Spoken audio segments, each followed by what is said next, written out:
নমস্কাৰ ছাত্ৰ ছাত্ৰীসকল আজিৰ ভিডিঅ'টোত মই নৱম শ্ৰেণীৰ অনুশীলনী 1.6 3 নং প্ৰশ্নৰ 1 নম্বৰ অংকটো আলোচনা কৰিম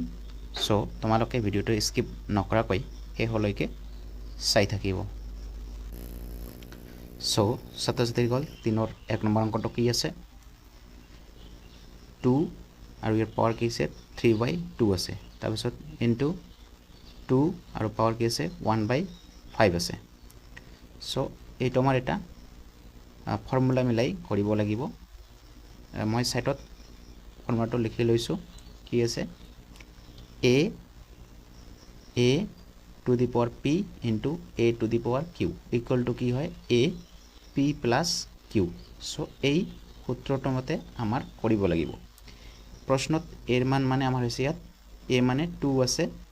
সোয়া এৰ মান মানে কি 2 ধৰিব লাগিব আৰু p মানে 2/3 আৰু q মানে 1/5 ধৰি কৰিব লাগিব অংকটো সো মই সলভ কৰি আছো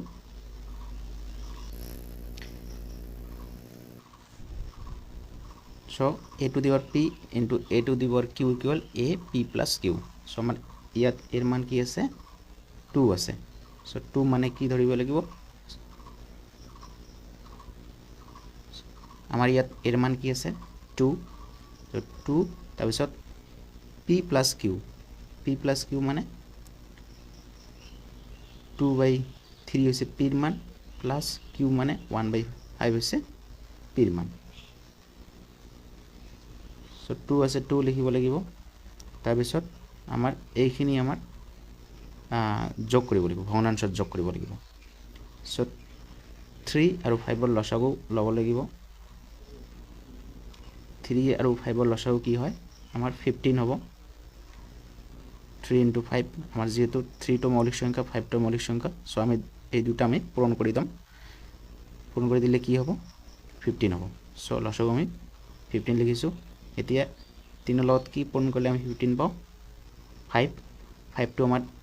ওপৰৰ লবৰ লগত পূৰণ কৰিব লাগিব তো কি হ'ব 2 into 5 equal to 10 হ'ব সো ইয়াত লিখিম 10 প্লাস লিখিম সো 5 লগত কি পূরণ কৰিলে আমি 15 পাও 3 আৰু এই 3 টো আমি কি